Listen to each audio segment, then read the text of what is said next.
Assalamualaikum warahmatullahi wabarakatuh.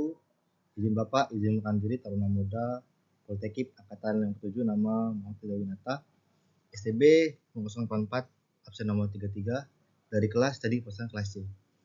Saya Bapak, saya izin di sini saya akan menjelaskan sedikit materi tentang materi mata kuliah filsafat masyarakat pemasyarakatan sebagai bahan penilaian dari ujian tengah semester. Izin Bapak. Materi pokok UTS pada kali ini yaitu ada 4, membahas konsep pokok filsafat, kemudian filsafat ilmu pengetahuan, sejarah dan paradigma penghukuman, serta terakhir tujuan dan nasionalitas penghukuman. Materi pertama yaitu konsep pokok filsafat. Secara etimologi, filsafat menurut Punjawijan tahun 1963 dari kata Arab yaitu filosofia, dibagi menjadi 2 yaitu philo dan sophia, di mana philo itu sendiri itu artinya cinta dan sophia itu artinya kebijaksanaan, yaitu mengerti secara mendalam. Jadi digabungkan diartikan menjadi cinta kepada kebijaksanaan atau rasa ingin mengerti secara mendalam. Kemudian kita bagi lagi asal mula filsafat itu jadi 4. Yang pertama yaitu adalah ketakjuban, di mana di sini awal kelahiran filsafat ialah taumasia, kekaguman, keheranan atau ketakjuban seperti perubahan dan peredaran bulan, matahari, bintang dan asal mula alam semesta. Jadi kita di sini melihat bahwasannya alam semesta itu merupakan dari Tuhan yang memberikan alam semesta itu, yang alam semesta. Itu rasa takjub kita melihat fenomena alam dari Sang Pencipta.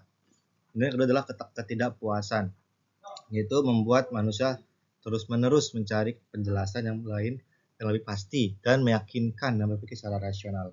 Kemudian yang ketiga adalah hasrat bertanya. Melahirkan di sini yaitu melahirkan pertanyaan-pertanyaan yang tak kunjung habis. Pertanyaanlah yang membuat manusia melakukan pengamatan, penelitian dan penyelidikan. Di mana di sini seseorang tuh rasa ingin tahu sangat tinggi, dan dia selalu ingin bertanyakan hal-hal yang tidak dia ketahui. Terakhir yaitu adalah keraguan. Manusia selaku penanya mempertanyakan sesuatu dengan maksud untuk memperoleh kejelasan dan keterangan mengenai sesuatu. Berarti di sini adalah ia memastikan bahwasannya kebenaran itu ada. Lanjut, sifat dasar filsafat yaitu berpikir secara rasional. Di sini yaitu berpikir secara rasional itu artinya berpikir secara logis, sistematis dan kritis. Di mana logis itu adalah menanggapi pengertian-pengertian yang dapat diterima oleh akal sehat. Kemudian kalau sistematis yaitu rangkaian pemikiran secara struktural. Jadi dia harus secara terperinci atau sistematis atau secara struktur. Kemudian adalah kritis yaitu kemauan untuk terus-menerus berpikir atau terus mengevaluasi tentang argumen yang berkaitan tentang apa yang sedang dibicarakan. Kemudian kedua, berpikir secara radikal. Di sini filsuf adalah pemikir yang radikal karena berpikir secara radikal ia tidak akan pernah terpaku pada fenomena suatu entitas tertentu. Akar seluruh kenyataan, segala sesuatu yang bertumbuh di atas akar itu akan dapat dipahami. Yang ketiga adalah berupaya mencari asas. Mencari asas pertama berarti juga menemukan sesuatu yang menjadi esensi.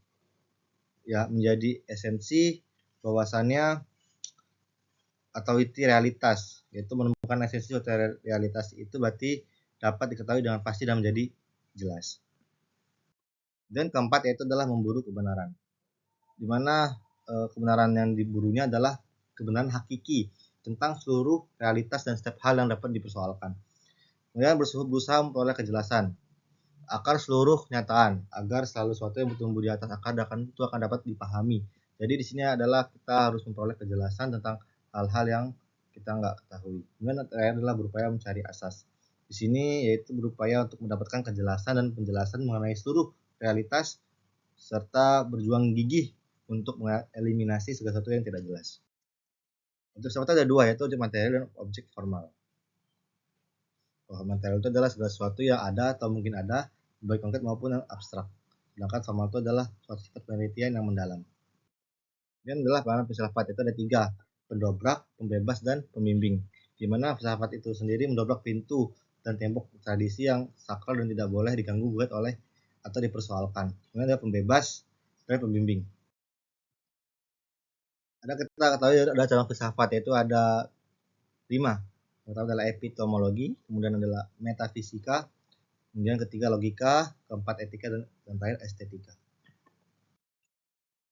Kita ke materi kedua, yaitu filsafat ilmu pengetahuan. Secara definisi, yaitu filosofi terhadap ilmu pengetahuan, objek material itu adalah ilmu pengetahuan. Nah, sedangkan formalnya adalah pendekatan dan sudut pandang pembahasan tentang filsafat. Kemudian termasuk alat dasar pembahasan filosofis terhadap ilmu pengetahuan. Ya, ini yang pertama adalah ontologis, yaitu menganalisis objek material, ciri khas, dan target dari ilmu pengetahuan. Kedua adalah epistemologis, yaitu menganalisis proses cara kerja, langkah, metode, dan sarana relevan yang digunakan untuk dari ilmu pengetahuan. Terakhir aksiologis, yaitu menganalisis penerapan hasil temuan. Untuk ilmu pengetahuan itu ada 3, yaitu sebagai proses, sebagai prosedur, dan sebagai produk. Saya sendiri bahwasannya intinya adalah proses itu adalah berpikir secara rasional, kognitif, dan teologis. Dengan proses itu adalah yaitu serangkaian cara atau langkah-langkah dengan suatu pola tertentu. Yaitu yang terakhir adalah produk, yaitu di mana kita dapat dipelajari dalam buku-buku pelajaran, majalah, ataupun jurnal-jurnal. Masuk ke teori kebenaran, itu ada 4, yaitu kebenaran korespondensi, teori kebenaran koherensi, dan kebenaran pragmatis, serta kebenaran performatif. Di sini saya akan membahas sedikit tentang pragmatis, yaitu kebenaran sama artinya dengan kegunaan. Artinya di sini ada nilai guna. Ada nilai guna. Sedangkan antara teori korespondensi itu adalah persesuaian antara apa yang dikatakan dengan apa di kenyataannya. Masuk ke materi ketiga, yaitu sejarah dan paradigma penghukuman. Sejarah dan paradigma penghukuman itu adalah penghukuman adalah praktik yang telah ada sepanjang sejarah manusia sebagai cara untuk menegakkan hukum, menjaga ketertiban sosial, dan memberikan sanksi kepada individu yang melanggar norma-norma atau undang-undang masyarakat.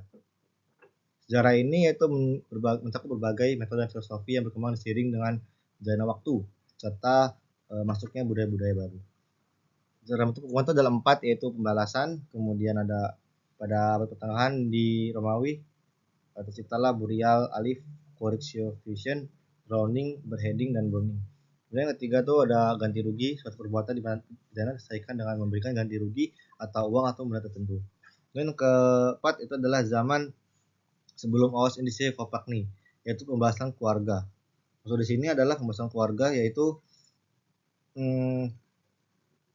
dia ada pidana mati atau potong anggota badan, uang tembusan. Artinya di sini pembayaran dengan uang ataupun anggota badan. Dan hukuman itu ada kelima, itu masa Dendels, yaitu pada saat masa kolonial Belanda. Di sini ada hukuman seperti dibakar, dicap dengan besi panas. Serta yang terakhir adalah Wetboek van Hesvres, itu dari Belanda, yaitu pidana mati, kurungan, denda, ataupun tutupan. Masuk ke paradigma pembangunan, yaitu paradigma diartikan sebagai cara pandang yang fundamental, generasi nilai-nilai tertentu dan berisikan teori, konsep, asumsi, metodologi, atau pendekatan yang dapat digunakan dalam menanggapi suatu permasalahan. Secara menurut Rea Konsen, yaitu adalah penjara ada karena adanya sistem pidana hilang kemerdekaan. Sebelum ada pidana hilang kemerdekaan, maka belum ada penjara. Maka pada zaman kuno itu hanya kena pidana mati atau kerja paksa. Lanjut, kita bahas sistem penjaraan. Di sini ada 4 sistem penjaraan. Yang itu adalah sistem Pennsylvania, di mana di sini adalah menggunakan one man one cell. Artinya para penjara itu dihukum satu orang satu sel sendirian dalam siang sampai malam. Kemudian yang kedua adalah silent system atau sistem Ausbund, di mana orang-orang yang menjalani pidana tersebut pada siang harinya dia dikeluarkan dan dapat melakukan pekerjaan atau aktivitas. Namun pada malam hari mereka dikembalikan dalam sel. Dan di sini ada aturan, yaitu tidak boleh berbicara sama lain maupun di rangkaian kegiatan kerja. Yang ketiga ada tentang mark system atau sistem nilai Inggris. Di Inggris itu orang-orang yang menjalani pidana diberikan suatu penilaian perilaku yang bersangkutan demi kebaikan diri mereka sendiri. Artinya di sini mereka diberi penilaian oleh petugas. Dan terakhir adalah progresif atau sistem progresif, di mana itu awal masuk dalam seleksi sendiri, kemudian dikerjakan secara bersama-sama, secara bertahap, diberikan kelonggaran, bergaul, berinteraksi, setelah 3/4 dari penghukumannya mereka dimerdekakan dengan cara bersyarat. Lanjut ke materi terakhir yaitu tujuan dan nasionalitas penghukuman. Tujuan dan penghukuman di sini adalah menurut Sudarto tuh menyebutkan bahwa penghukuman itu artinya menetapkan hukum atau memutuskan tentang hukuman atau restraint tersebut. Tapi tujuannya di sini adalah ada 3, yaitu teori absolut retributif atau pembalasan, kemudian teori deterrence yaitu berarti memberikan efek jerah atau mencegah seorang sehingga baik terdakwa tidak melakukan kejahatan terhadap orang lain karena dia melihat takut atas sanksinya. Kemudian yang terakhir adalah teori relatif, yaitu suatu kejahatan tidak mutlak harus diikuti dengan suatu pidana, tapi sekarang perlu dan manfaatnya. Adapun tujuannya yaitu pembalasan, yaitu di sini tidak dapat membebaskan awal kemunculannya, namun berkembang sejak masyarakat itu sendiri. Di awal perkembangan dipengaruhi oleh pandangan demonologis. Bentuk utamanya adalah hukuman mati. Penjeraan, yaitu bentuk hukumannya bersifat korporal, dipengaruhi oleh pandangan hedonistik, sehingga itu hukuman seharusnya memberikan manfaat pada manusia atau masyarakat. Kemudian adalah rehabilitas atau reformasi. Di sini bentuk hukumannya adalah pemenjaraan. Kita mengetahui bahwasannya di sini pidana harus memberikan pengaruh atau memperbaiki sikap dia di dalam penjara. Itu kita fokus ke perubahan individu. Kemudian ada bentuk juga pemidanaan, yaitu pada pasal 51 pemidanaan bertujuan mencegah dilakukannya tindak pidana dengan menegakkan norma hukum demi perlindungan dan pengayoman masyarakat. Kedua, pemasyarakatan terpidana dengan mengadakan pembinaan dan pembimbingan agar menjadi orang yang baik dan berguna. Ketiga, menyelesaikan konflik serta ditimbulkan akibat tindak pidana. Dan terakhir adalah menumbuhkan rasa penyesalan dan membebaskan mereka dari rasa bersalah. Mungkin sudah bisa saya sampaikan, kalau lebihnya saya mohon maaf. Saya terima kasih kepada Bapak dosen sebagai dosen pengampu mata kuliah ini. Saya akhiri. Assalamualaikum warahmatullahi wabarakatuh.